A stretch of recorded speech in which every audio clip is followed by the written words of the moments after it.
Hi everyone, and welcome to another episode of Fan X Fiction. Today we're going to be reading A Second Chance by Kathihtak, a Tokyo Ghoul fan fiction. All characters in the Tokyo Ghoul franchise are IPs that are owned by the Tokyo Ghoul creators. Everything in this story is not representative of those characters, nor the canon that the creators have made. Thank you.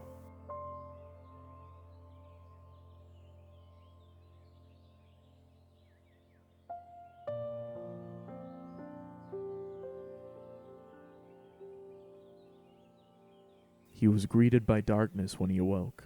He didn't know where he was, but that didn't matter to him either way. He was hungry. No, he was starving. All he could think about was the blood-curdling starvation. Hearing the muffled voices in the dark, his hunger grew. Somehow, he associated those voices with food, even though they were unfamiliar to him. Its heart rate is increasing. Do you think it actually woke up after receiving injuries like that? One of the unfamiliar voices spoke up. It? They were referring to him like a monster or a creature, but none of it reached his recognition with the devastating hunger he was being overwhelmed with. All that mattered was finding the source of this voice and devouring it. Took him an awful while until he could slowly move his limbs. He crawled towards the voice but was stopped by what seemed to be a wall. How would he be able to find the voice if he couldn't see anything? We should contact Special Class Arima. He wants to know when it wakes up. Another voice could be heard from the other side of the wall. Right away, sir. The first one answered. He heard what they said but was not able to comprehend it. The heartbeats and the voices he heard meant that there was flesh for him to eat. With all his strength, he tried to make his way through the wall by punching it repeatedly. In his weakened state, his punches were merely soft knocks on the wall, but he didn't give up. He wanted to get to the other side. He needed to get there. He didn't know how long he had sat there, knocking on the wall, not even leaving a scratch on it, when he heard a door open somewhere to his right. He could sense someone stepping into the room, making him immediately crawl to the potential food source. Seems like I went a bit too hard on you, leaving only a pitiful, weak creature that follows his instincts without thinking. The newcomer said calmly, not flinching before the ghoul that wasn't even able to move properly with all the injuries delivered to his brain. He hadn't healed completely yet. There were still two deep, giant holes where his eyes were supposed to be. Arima wasn't surprised to see the ghoul in such a miserable condition, wondering if he would ever be able to heal the whole damage. Maybe he would stay like that for the rest of his life, but the special class investigator hoped the contrary would happen. The young half-ghoul had been such a bright mind, even if it had been more than stupid to engage a battle with the CCG's Reaper. Destroying his brain like that hurt Arima, who would of course never admit that he thought like that. The white-haired ghoul finally reached the investigator, slowly trying to grab his leg. Arima simply took a step back, avoiding the ghoul's grip. Shaking his head in disappointment over the young half-ghoul's state, the investigator left the cell. After being left alone, the ghoul simply went back to punching the wall to reach the persons he had heard behind it. How is he? A week had passed since Arima had visited the ghoul formerly known as Eye Patch in his mindless state. Since he's been fed, he recovered his eyes and probably most of his brain. One of the wardens answered the Reaper's question. He's been sitting there a while now, not speaking a word, not reacting when we talk to him through the speakers. Another guard continued, pointing at a monitor. It showed Eye Patch's cell with the half-ghoul sitting in it. It looked like he was thinking about something, if he was even able to do so. I'm going in. Arima decided, heading for the cell. Are you sure? A special class Arima? The warden asked him.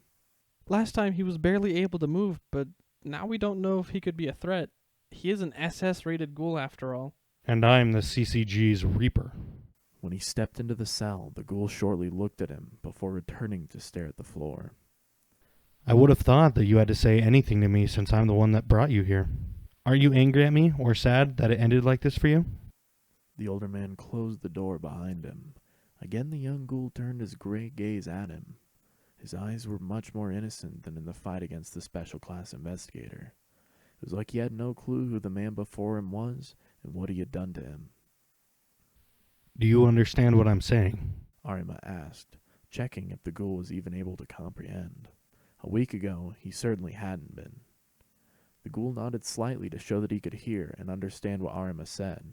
Then why aren't you saying anything? It's very impolite not to answer when someone is talking to you. To his surprise, the young man actually answered. I'm sorry. I don't know how to talk to you since it seems like you know me, but I have no idea who you are. I'm sorry for that, too. Arima noticed that he must have left some damage in Eye Patch's brain when he couldn't remember their fight. He wanted to test how far this amnesia reached. Can you tell me something about you? He asked, feeling free to sit down on the single chair in the cell since the ghoul didn't seem to be hostile. Eye Patch shook his head. You're probably never getting out of here, so you might as well tell me something. Arima carefully watched the ghoul's movements. I would like to tell you something about me, but I don't even know my name. The last thing I remember is waking up, starving, and with a horrible headache. I couldn't see anything, so I think I woke up here in this room. The half-ghoul grabbed his head in despair. Who am I? Where am I? How did I end up here? Why can't I remember? On his last question, his voice cracked. Tears were falling on the sterile white floor. It's not the right time for you to know all this. And I don't even know all the answers. If you don't cause trouble in here, I might consider telling you. Arima stood up, preparing to leave. Please tell me. The boy took a leap towards the investigator, still crying in desperation. Please, I need to know. At least tell me why I'm locked up in here. He begged. You're here because you're a threat. The special class investigator simply answered, not giving away too much information.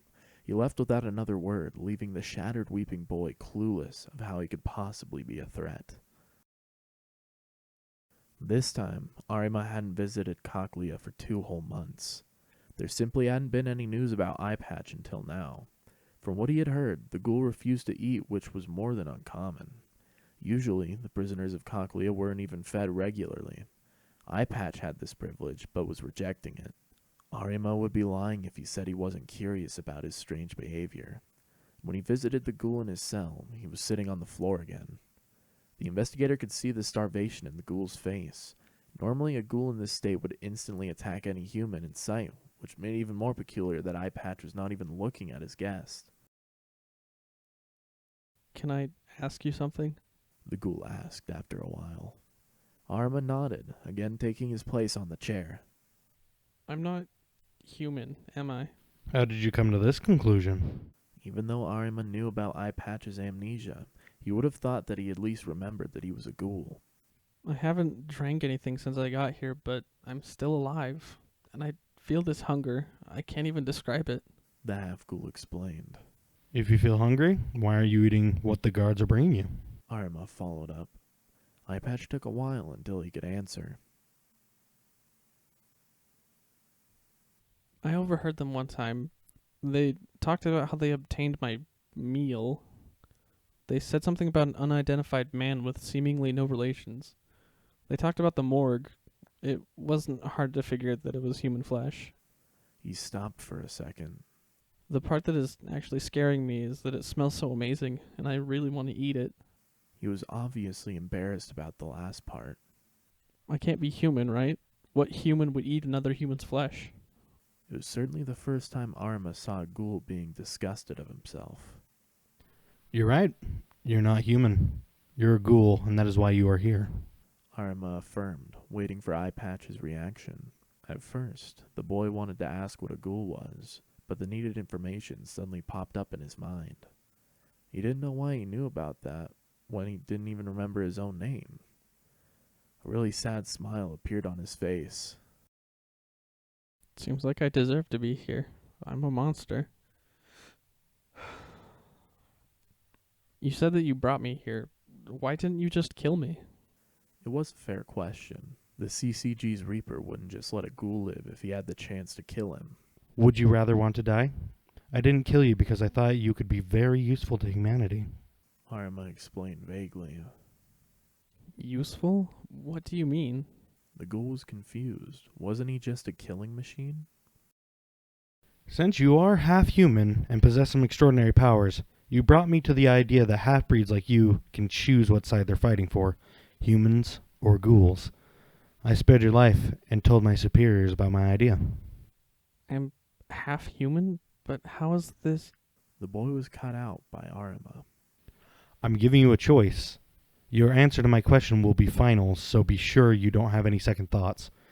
Are you a ghoul that needs to be exterminated right away, or are you a human, helping in the fight against monsters? The investigator's voice was calm, not showing what option he would prefer. Killing Eye Patch or letting him live, it didn't really matter to him. I could live as a human? The wishful look on the boy's face didn't went unnoticed. More or less. You wouldn't have to kill humans to survive. The right answer seemed obvious for the half-ghoul, but there was this voice inside his head, telling him he was a ghoul and that he shouldn't trust the investigator. It wasn't the first time he heard said voice. In the last few days, it had become louder and louder the hungrier he got. The voice was telling him to remember and to embrace his violent nature. Now that he knew that he was a half-ghoul, he finally understood what the voice had meant by that. He had the feeling that the voice had something to do with his former self, and he tried to remember, but in the end, he was too afraid to face his past. He somehow knew that it would be really painful to remember, and he didn't want to become a monster. I could help people, save them. I don't know what my former self would have done, but I don't want to be a monster. I want to be human. So is this your final answer? Arima reassured himself. The half-ghoul nodded in agreement when his stomach growled. You should eat. The CCG has no use for you if you should go berserk because of your hunger. Instantly, Eye Patch's single kakuja activated and he tried almost as fast to cover it up. I'm going to discuss everything with my superiors so they can give their final agreement. Next time I return, it will be for the start of your rehabilitation or your execution. A few days later, Arima returned with the permission to turn the SS-rated ghoul Eye Patch into a tool for the CCG. The young half-ghoul cowered in a corner of the cell, holding his head.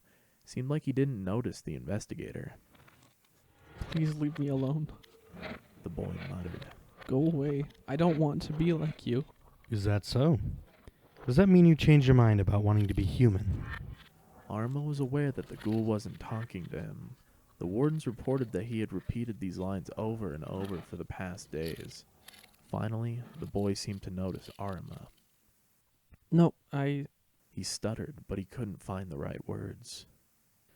Who are you talking to? The investigator's voice was apathetic, and he started writing something down on a small notepad. The half-ghoul hesitated before slowly answering the question.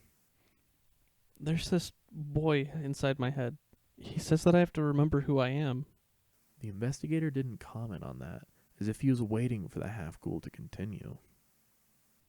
I think he's my former self, the monster. I don't want to become him again, but I feel him becoming stronger. He says that I'm just an empty, nameless shell without him. I'm afraid. He stopped shortly. I understand when you want to execute me on the spot before the other me comes back. I want to help you, but I don't know if I can. He finished, muttering his last words. Haise Sasaki. This was the only thing Arima said after listening to the boy's concerns. What? The half-ghoul was confused. This will be your name from now on. Your name is Haise Sasaki, and if you pass the evaluation of the main office, you will be trained to become the first half-human ghoul investigator of the CCG. He told him in a blasé way. But what if I'm going insane? The ghoul was unsure about this opportunity. Then I'll kill you. Stand up and stop whining, Haise. Haise Sasaki. It seemed like he was trying to sound his new name. Hesitantly, he stood up. Thank you for believing in me. Haise scratched his cheek, waiting for a response from the man in front of him. Arima. Hisho Arima. Arima visited more often now, and sometimes he even brought books to the half-ghoul. Since the investigator gave him his name, the voice in Haise's head became quieter, and he was more than grateful for that. They often had long talks about literature, or anything else, and it really did help improve Haise's mental state. One day, Arima brought a woman with him who seemed to be just a little older than Haise himself. Arima-san. The ghoul smiled and bowed politely. I just finished the book you left me. It was really interesting. Thank you. You're welcome, Haise. Arma nodded before turning slightly to his companion. This is Akira Amato. She was sent to evaluate you. He introduced her. Hello, Mado-san. Haise greeted politely. She nodded without actually looking at him. Special Class Arima, can I talk to you outside for a second? She asked before leaving the cell again, waiting for the other investigator. Of course. Arma followed her, leaving a very confused Haise. I don't know what the main office was thinking when they assigned me to this. Akira groaned as soon as the door closed. No, you know exactly why you're here. Arma simply stated. The eye patch was involved in the murder of my father and my former partner. And that's why you are perfect to evaluate him. If you come to the conclusion that he isn't dangerous, then it must be true. Just give this boy a chance. The special class investigator argued. Fine, let's get this over with. Are you alright? Akira asked, holding a clipboard and a pen in her hands. She sat in a small room near Haise's cell, only being separated from the half-ghoul by a small table. Haise, who had constantly looked around the room until now, finally focused on her. I'm sorry, Mado-san. I've never left my cell before. He smiled shyly. Okay, are you ready to answer my questions? He nodded briefly. Your name is Haise? Where does this name come from? Arima-san gave this name. I don't know how he came up with it, but I think I like it. Why would he give you a name? Unfortunately, I can't remember anything from before I was here. He had an apologizing look on his face. Really? Nothing? She reassured herself. No, I'm sorry. She started writing something down. Did someone tell you why you're locked up here?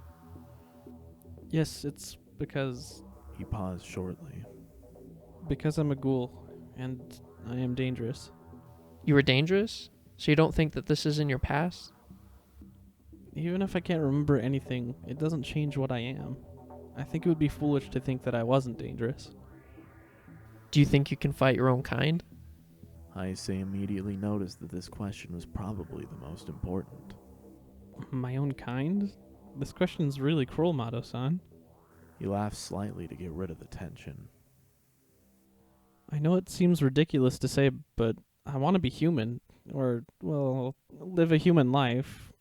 I don't know how I became this, but I don't want to be a ghoul, and as long as I have this human half, I want to cling to it.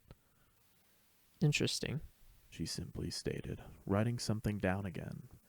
She really wanted to hate him, but he was just a boy. It certainly seemed that way. But could he be trusted? How could she make sure that he wasn't lying about this whole amnesia thing? Although she had heard what Arma did to him, wounds like this didn't just disappear without leaving some permanent damage. Maybe she should trust Arma's word and believe that Haise could be used as a weapon for the CCG. We're finished here. Akira decided before standing up and knocking at the door. There was a clicking sound of it being unlocked, and a guard opened it. Arma stood behind him, waiting for both. So did you come to a conclusion? You can tell me about it on our way out. Haise, do you want to come with us? Arma asked, shocking the younger investigator and the half-ghoul alike. You want me to come? Haise asked. You want him to come?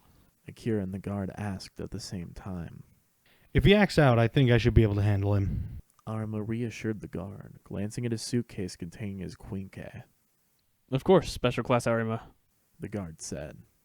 You can take off his handcuffs. If I'm correct, he's still getting his daily dose of RC suppressants. If he posed a threat to me like that, I would be a pathetic excuse for an investigator.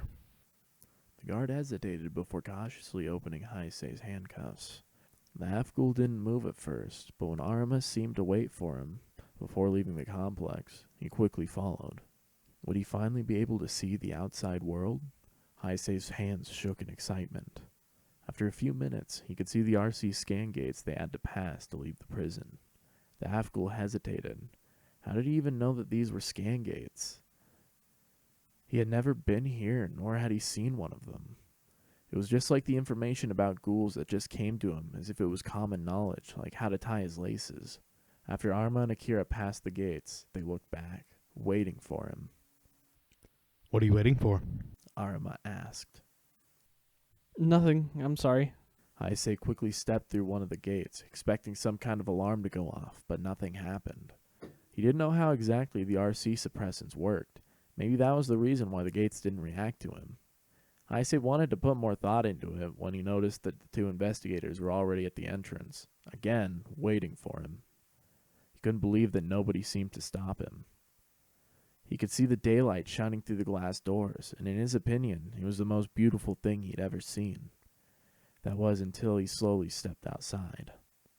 For any other person, this view would have been slightly depressing. There was a large fence separating Cochlea from the rest of the ward. Everything was nothing but asphalt and high buildings, some military-looking cars and a few transporters, most likely to bring new prisoners in. But when Haise looked up to the sky, he couldn't do anything but smile. He felt the warmth of the sun on his skin, and it was the most amazing feeling he'd ever experienced. The large gate opened, and a new transporter slowly drove onto the big plaza. Thank you for coming here with me, Rank 1 Motto. Arima politely said goodbye before turning back to Haise. Akira briefly nodded before making her way towards the gate, while the transporter passed the small group. Arima wanted to say something when there was a loud bang coming from the passing vehicle. Akira stopped only a few steps away from Haise and Arima, tightening the grip on the suitcase she was carrying. It all happened really quickly when the back doors of the transporter suddenly flung open and someone, or something, jumped out of it, attacking the first thing he, or it, saw. Mato-san! Haise acted solely on instinct when he rushed forward, pushing the investigator away from the threat. Sudden pain erupted in his stomach before everything went black. Haise? A voice woke him from a dreamless sleep. Slowly he opened his eyes to see familiar light blonde hair. Mato-san? He asked, confused by the situation. Why did she look so kind? You're finally awake. It really took you a while. They even had to stop injecting your suppressant so you could heal. She told him. Why? Well, we couldn't just let an investigator die. Investigator? I hate to admit it, but you really put your life on the line to save me. I helped them stitch you up a little bit, so we're even now. Long story short, I considered your actions when I wrote my report. You aren't a monster. From this day on, you're a rank 3 investigator, Haise Sasaki, and part of my squad.